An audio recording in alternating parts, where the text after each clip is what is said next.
जय श्री कृष्णा। राधे राधे। बुराई पर अच्छाई की विजय के इस महापर्व होलिका दहन की आप सभी प्यारे भक्तों को हार्दिक शुभकामनाएं। भक्तों, हिंदू धर्म में हर त्योहार का अपना एक गहरा अर्थ है। फाल्गुन मास की पूर्णिमा को मनाया जाने वाला होलिका दहन केवल लकड़ियां जलाने का त्योहार नहीं है, बल्कि यह इस बात का प्रमाण है कि जब जब धरती पर अत्याचार बढ़ता है, तब तब भगवान अपने भक्तों की रक्षा के लिए किसी न किसी रूप में जरूर आते हैं। लेकिन दोस्तों, साल 2026 में होलिका दहन की तारीख को लेकर भक्तों के मन में बहुत बड़ी दुविधा बनी हुई है। कोई कह रहा है होलिका दहन 2 मार्च को होगा, तो कोई कह रहा है 3 मार्च को। ऊपर से इस बार भद्रा का साया भी है और चंद्र ग्रहण का महासंयोग भी। तो दोस्तों, आज के इस वीडियो में हम आपके मन में उठ रहे हर एक सवाल का जवाब बिल्कुल आसान तरीके से देंगे। लेकिन तिथियों और मुहूर्त के गणित को समझने से पहले कमेंट बॉक्स में जय श्री विष्णु, जय भक्त प्रहलाद जरूर लिखें। अब आते हैं आपके सबसे बड़े सवाल पर कि आखिर 2026 में होलिका दहन 2 मार्च को किया जाएगा या 3 मार्च को। दोस्तों, होलिका दहन हमेशा फाल्गुन महीने की पूर्णिमा तिथि को रात के समय प्रदोष काल में किया जाता है। साल 2026 में पूर्णिमा तिथि 2 मार्च की शाम 5:55 पर शुरू हो रही है और ये अगले दिन 3 मार्च की शाम 5:07 पर समाप्त हो जाएगी। अब नियम ये कहता है कि होलिका दहन उस दिन होना चाहिए जिस दिन शाम के समय प्रदोष काल में पूर्णिमा हो। लेकिन परेशानी क्या है दोस्तों? परेशानी की बात यह है कि 2 मार्च की स्थिति और भद्रा का साया 2 मार्च को जैसे ही शाम को पूर्णिमा शुरू होगी, उसके साथ ही भद्रा भी लग जाएगी। हिंदू शास्त्रों में भद्रा काल को बहुत ही अशुभ माना जाता है। भद्रा के समय में होलिका दहन करना सख्त मना है, क्योंकि इससे गांव, समाज और परिवार में भारी विपत्तियां आती हैं। यह भद्रा 2 मार्च की पूरी रात रहेगी और 3 मार्च की सुबह लगभग 4:30 तक चलेगी। और 3 मार्च की स्थिति और चंद्र ग्रहण का महासंयोग। तो दोस्तों, क्या हम 3 मार्च को होलिका दहन करें?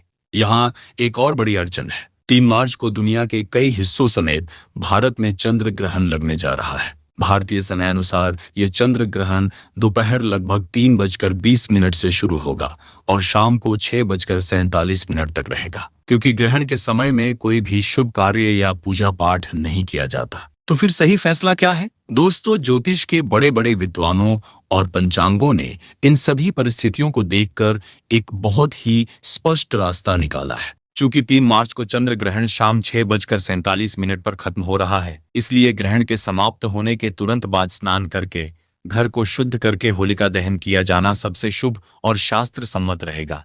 इसलिए भक्तों, साल 2026 में होलिका दहन 3 मार्च मंगलवार को ही किया जाएगा। ग्रहण के बाद की शुद्धि होने पर शाम 6:50 से लेकर रात 8:50 तक होलिका दहन का सबसे उत्तम और कल्याणकारी शुभ मुहूर्त रहेगा। इस समय में पूजा करने से आपके परिवार पर कोई भी संकट नहीं आएगा। वहीं रंगों वाली मुख्य होली धुलंडी अगले दिन 4 मार्च 2026 बुधवार को पूरे हर्षोल्लास के साथ खेली जाएगी। दोस्तों, अब हम वीडियो के सबसे जरूरी हिस्से में प्रवेश कर रहे हैं, जो कि है ग्रहण के साये में होलिका दहन की पूजा विधि के बारे में। दोस्तों, होलिका दहन केवल लकड़ियों को आग लगाना नहीं है, बल्कि यह एक बहुत ही पवित्र यज्ञ है। यदि आप विधि विधान से यह पूजा करते हैं तो घर की सारी नकारात्मक ऊर्जा जलकर नष्ट हो जाती है और सुख समृद्धि का वास होता है। तो आइए जानते हैं होली की सबसे सटीक पूजा की विधि के बारे में। तो दोस्तों, सबसे पहले पूजा के लिए एक साफ थाली लें। उसमें रोली, कुमकुम, बिना टूटे हुए चावल, अक्षत, हल्दी की गांठें, ताजे फूल, सूत का कच्चा धागा मौली, एक नारियल, गुड़, बताशे, गेहूं या जौ की बालियां और गाय के गोबर से बने कंडे उपले रख लें। एक लोटे में शुद्ध जल या गंगा जल भी जरूर रखें। सबसे पहले शुभ मुहूर्त में स्नान करें या हाथ पैर धोकर साफ कपड़े पहनें। होलिका दहन वाली जगह पर जाएं। सबसे पहले होलिका को प्रणाम करें और अपने ऊपर व पूजा सामग्री पर थोड़ा सा गंगा जल छिड़क कर शुद्धि कर लें। भगवान नरसिंह और भक्त प्रहलाद का मन ही मन स्मरण करें। होलिका माता को रोली और हल्दी का तिलक लगाएं, फिर चावल और फूल अर्पित करें। इसके बाद जो कच्चा सूत या मौली आप लेकर गए हैं उसे होलिका के चारों ओर घूमते हुए 3, 5 या 7 बार लपेटें। यह परिक्रमा आपके और आपके परिवार के लिए एक सुरक्षा कवच का काम करती है। परिक्रमा के बाद गाय के गोबर से बने कंडे, गुड़, बताशे और नई फसल के दाने जैसे गेहूं या जौ की बालियां होलिका में अर्पित कर दें। अंत में लोटे का जल होलिका के पास एक घेरे में अर्पित करें और हाथ जोड़कर अपने परिवार की सुख शांति और बीमारियों से मुक्ति की प्रार्थना करें।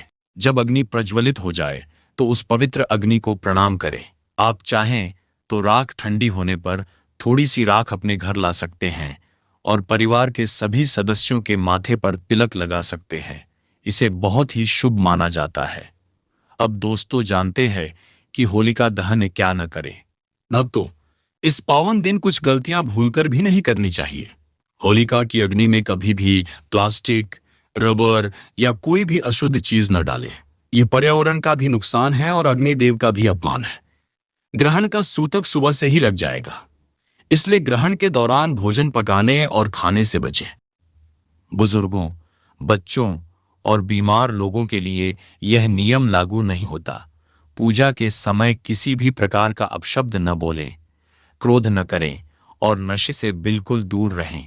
यह पवित्रता का त्योहार है। भक्तों, 3 मार्च की रात को अपनी सारी बुराइयों को होलिका में जलाने के बाद 4 मार्च की सुबह हम सभी प्रेम के रंगों से सराबोर होंगे।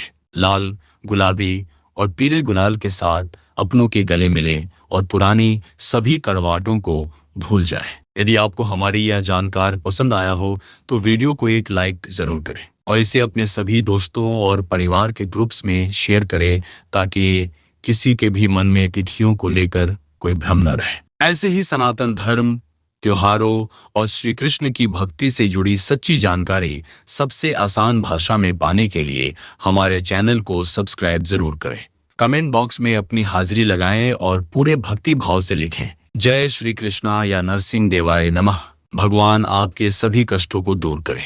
मिलते हैं अगले वीडियो में, तब तक के लिए नमस्कार।